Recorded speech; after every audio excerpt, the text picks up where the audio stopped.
Hello दोस्तों, स्वागत है आप सभी का आचार्य जी चैनल पर। आज इस वीडियो में हम बात करने वाले हैं भारतीय स्वतंत्रता आंदोलन के दौरान हुई कुछ महत्वपूर्ण घटनाओं के बारे में। क्योंकि पिछली वीडियो में हमने जाना था कि जो लाला हरदयाल जी के द्वारा गदर पार्टी की स्थापना 1913 में सैन फ्रांसिस्को अमेरिका में की गई थी।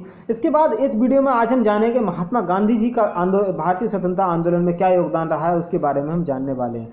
तो सबसे पहले मैं बता दूं, महात्मा गांधी जो भारत साउथ अफ्रीका से लौट के आए थे, वो 9 जनवरी 1915 को महात्मा गांधी जी भारत लौट कर आए थे। तो इसके बाद जो महात्मा गांधी जी भारत लौट के आए थे, तो 9 जनवरी को ही भारत में भारतीय प्रवासी दिवस मनाया जाता है। इसके अलावा जब पहला विश्व युद्ध चल रहा था 1914 से लेकर के 1918 तक चला, तो महात्मा गांधी जी ने जो है भारत के लोगों को प्रेरित किया कि आप जो है विश्व युद्ध में शामिल होइए। तो इसके लिए महात्मा गांधी जी को भर्ती कराने वाला सार्जेंट भी कहा जाने लगा, क्योंकि इनका ये कहना था कि इसके अगर हम इनका अंग्रेजों का साथ देंगे तो अंग्रेज जो है हमको जल्दी आज़ादी दे देंगे। लेकिन ऐसा नहीं हुआ, विश्व युद्ध समाप्त हो गया। उसके बाद दूसरा विश्व युद्ध भी हो गया, तब जाके भारत को कहीं 1947 में आज़ादी मिली है। तो 1915 में जब महात्मा गांधी जी वापस आए थे, तो इनके राजनीतिक गुरु थे गोपाल कृष्ण गोखले जी। तो इनका कहना यह था कि आप पहले भारत भ्रमण कीजिए। तो इन्होंने 2 वर्षों तक कोई भी आंदोलन नहीं किया था। 2 वर्षों तक महात्मा गांधी जी ने भारत भ्रमण किया। उसके बाद लोगों की समस्याओं को जाना। तो जो पहला सत्याग्रह था महात्मा गांधी जी का भारत में, वो था चंपारण सत्याग्रह, बिहार में किया गया। तो महात्मा गांधी जी ने 1916 में जो है साबरमती आश्रम की स्थापना की।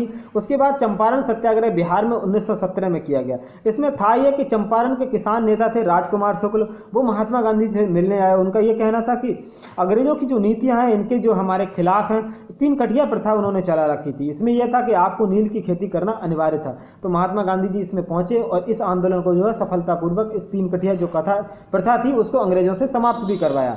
ये महात्मा गांधी जी का भारत में पहला आंदोलन था। इसके बाद खेड़ा आंदोलन 1918 में शुरुआत हुआ। इसमें खेड़ा में कर नहीं आंदोलन जो है महात्मा गांधी जी के द्वारा चलाया गया था। उसके बाद हुआ ये 1919 में रॉलेट एक्ट आ जाता है भारत में। रॉलेट एक्ट में यह था कि ना अपील, ना वकील, ना दलील। आप जो अपील भी नहीं कर सकते हैं, आप वकील भी नहीं ले सकते हैं और आप कोई दलील भी नहीं दे सकते हैं। आपको संदिग्ध तौर पर जो है गिरफ्तार कर लिया जाएगा और आपके ये सारे अधिकार हैं वो छीन लिए जाएंगे। तो इसके खिलाफ जो है महात्मा गांधी जी ने व्यापक हड़ताल करवाई। लेकिन 13 अप्रैल 1919 को हुआ यह कि जलियांवाला बाग हत्याकांड हो गया। अमृतसर में जलियांवाला बाग हत्याकांड हुआ था।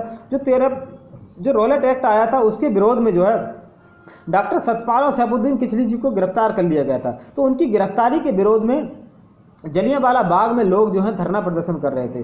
तो जो उस वक्त गवर्नर था माइकल डायर, उसने जो है लोगों पर, निहत्थे लोगों पर अंधाधुंध गोलियां चलवाई। और ये इतिहास की सबसे काली घटना कही जाएगी, अंग्रेजों की सबसे कायरतापूर्ण अगर घटना की बात करूं, हरकत की बात करूं, तो ये जो है जलियांवाला बाग हत्याकांड है। 13 अप्रैल 1919 को हुआ था। इसमें 1000 से ज़्यादा लोग, निहत्थे लोग मारे गए। और जो इसके बाद जो अंग्रेजों ने जांच आयोग इसमें बिठाया, उसका नाम था हंटर आयोग। हंटर आयोग ने ये रिपोर्ट दी कि इसमें जो है 300 से लगभग लोग मारे गए हैं, 1000 लोग नहीं मारे गए। लेकिन सच्चाई ये थी कि इसमें जो है लोग काफ़ी ज़्यादा मारे गए थे। और जब हंटर आयोग इसमें बैठा तो उसका ये कहना था, उसने जो डायर था उसको निर्दोष साबित कर दिया। उसका ये कहना था कि जो डायर था, इनके करने का तरीका गलत था लेकिन इनकी मंशा सही थी। तो इस तरीके की इनकी अंग्रेजों की नीतियां थी। भारत इनसे 1947 में आज़ाद हो पाया है। इसके आगे मैं यदि आपको बताऊं तो 1919 में हुआ यह था कि जो स्वदेश खिलाफत आंदोलन स्टार्ट किया गया। खिलाफत आंदोलन जो था, टर्की के जो खलीफा थे उनके समर्थन में अली बंधुओं के द्वारा जो है भारत में खिलाफत आंदोलन चलाया गया। लेकिन उसके बाद हुआ यह 1920 में असहयोग आंदोलन स्टार्ट किया गया महात्मा गांधी जी के द्वारा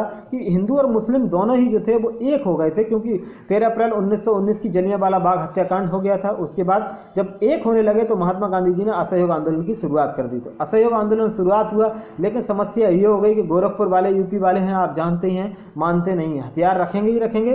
तो 5 फरवरी 1922 को गोरखपुर के चौरी चौरा कांड में एक पुलिस थाना था, उसमें इन्होंने जो पुलिस वाले थे बंद करके उनको आग लगा दी। 21 सिपाही जो थे उसमें जल गए। तो इसके बाद महात्मा गांधी जी ने जो है इस आंदोलन को वापस ले लिया। महात्मा गांधी जी का ये कहना था कि आंदोलन जो होना चाहिए उसको एक दिशा होनी चाहिए, उसकी एक पर्पज होना चाहिए। लेकिन जो आंदोलन था वो हिंसक होता जा रहा था, बिना दिशा के दिशाहीन जा होता जा रहा था, जिसका जो मन हो रहा था वो कर रहा था। इसीलिए महात्मा गांधी जी ने इस आंदोलन को वापस लिया। उसके बाद महात्मा गांधी जी को गिरफ्तार भी कर लिया गया। उसके बाद इनको 6 वर्ष की सज़ा सुनाई गई, लेकिन 1924 में इनको स्वास्थ्य कारणों से रिहा कर दिया गया। तो 1924 में महात्मा गांधी जी बेलगाम अधिवेशन, एकमात्र कांग्रेस के अधिवेशन की इन्होंने अध्यक्षता की कर्नाटक में। उसके अलावा महात्मा गांधी जी ने कांग्रेस की कभी भी अध्यक्षता नहीं की। 9 अगस्त 1925 को होता ही है काकोरी ट्रेन डकैती हो जाती है। जो लखनऊ के पास एक ट्रेन जा रही थी, उसमें राम प्रसाद बिस्मिल, राजेंद्र लाहिड़ी और अशफाक उल्ला खां, काकोरी ट्रेन डकैती हुई। तो उसमें जो है अशफाक उल्ला खां और इनको जो राम प्रसाद बिस्मिल है, राजेंद्र लाहिड़ी, इन लोगों को फांसी दे दी गई। तो ये था। इसके बाद 1928 में नेहरू रिपोर्ट आती है। तो ये जो था गांधीवाद मैंने आपको बताया। तो अभी तक जो मैंने आपको बताया वो महात्मा गांधी जी साउथ अफ्रीका से भारत आए, उसके बाद उन्होंने क्या क्या आंदोलन किए। इसके आंदोलन और भी हैं, तो वो हम अगली वीडियो में चर्चा करेंगे। तब तक के लिए इतना ही। तो थैंक यू दोस्तों, तब तक के लिए good bye and have a nice day.